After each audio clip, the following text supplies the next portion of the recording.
八卦拳教我的第一件事情就是凡事要问为什么。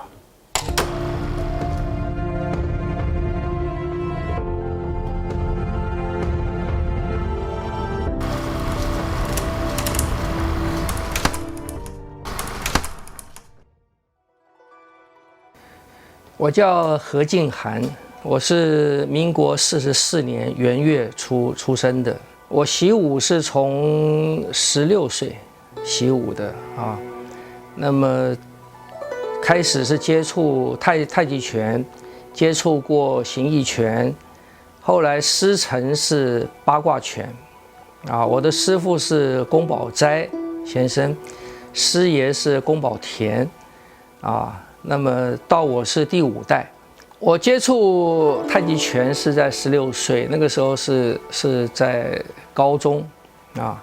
那么接触了以后呢，这种有骨味的东西啊，我就很容易喜欢啊。就这样子，有意无意的，反正就是没事嘛。那个时候啊，放假就去啊，就去学。可是离开以后呢，我都没有断。在练习当中都没有断。那在新竹那个地方认识了陈天一陈老师。陈天一老师练的是形意拳我就跟他学了一点形意拳，也是一样。我学形意拳就是形意拳最基本的拳劈砖崩炮横只练这个，然后只学了一套形意的连环拳。他有一天就跟我讲，他说台北有一位老师，龚老师练八卦的。他说我去了4、5年你去跟这位老师学看你看你能不能学到点东西我就经过这个倪威成教授的引荐，到台北认识到我的师父就是宫保斋老师。我到国外去推广八卦拳其实都是很多事情都是所谓的机缘当初的是在台湾的外国人，他到我的班上面来学习。最早的是有一位英国的，有一位是斯洛伐克的那他们都是练武很多年的，甚至在国外已经是教武术的老师了那因为学习的蛮有心得的，所以他们回国以后就邀我去。所以我最早去的美国之外，我欧洲最早去的是英国然后是斯洛伐克。那去了他们就会找他们的学生或者一些有兴趣的人来嘛。那这些人里面呢，又有其他国家的所以我最早在教的时候是一个国家一个国家跑，一个城市一个城市跑。那现在因为父亲的年纪大了，后来是父母都需要照顾了就1年只去一次。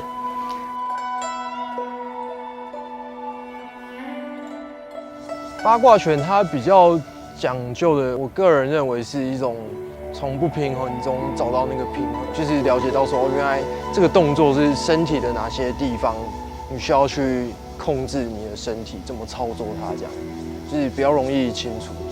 八卦拳它是一种，动中禅。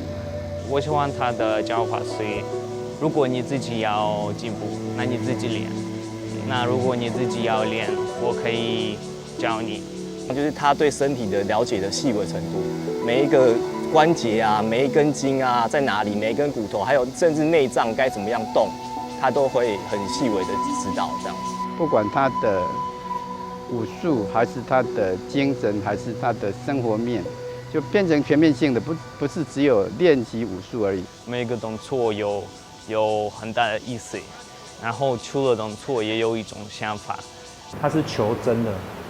它是有几分证据就说几分话，比如说，可能老祖宗过去有强调过说八卦掌手掌的时候，会练到辫子会飞起来。那老师有一段时间，他也曾经是留长头发，想要去实验看看说，我需要做到什么样的什么样的程度或什么样的一个身体上的素质可以达到这一个指标。第二，他的教学非常的有耐心。为什么呢？因为这个东西其实很难。你其实古代的话，古代为什么这个东西常常教学上出现断层？第二，古代的老师他会用会打，他不一定有这个耐心来教。然后第二个是说，古代的老师会用会打，他讲不出来。那第三个是古代的老师他讲不出来，他讲得出来好了就算了，他也没有办法系统化。所以为什么会断别？就是这些东西缺一不可。老师还是在把它回归到一个在武术上回归到一个最根本的一个值，就是一个核心。那这个核心，其实在学完之后，其实我们在社会各个程度上都可以应用。其实老师教的不是只有单单武术，它其实包含了很多中国的道家哲学思想在里面，还有包含就是以前我们师爷所留下的一句话，就是武术不是只练来打人的。对，打人其实是一个基本的东西，但是实际上它背后有很多更深层的含义。那我们只是借由这个武术这个运动来去雕塑我们这一个人的外在、内在，包含核心上的思想。这也是老师这几十年来一路传承下来给我们的一个中心思想。我拜师以后，我师父讲的第一个事情，他说凡事都要问为什么。练八卦拳就是养成这个习惯，在训练的过程当中，也是这样的训练的。你一定要知道为什么，为什么这一拳要这样子出，为什么不那样出，对不对？为什么这个茶壶要做成这个形状？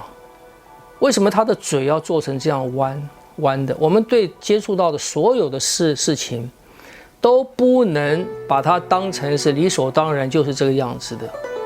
学问是在这个东西的背后，可是你不问为什么的时候，你就不知道这件东西背后的那个人的智慧跟学问在啊，所以我就养成了这个习惯啊，任何东西、任何人事物，所有我们接触到的，第一个啊，我会去想为什么。当然，你不一定会追求到正确的答案。可是，当你的思维进入到为什么的时候，你不会停留在那个表面的好恶啊，不会被那个表面的现象牵引，所以我也是，我觉得这个是很好的一个学习，就是任何事情去问为什么。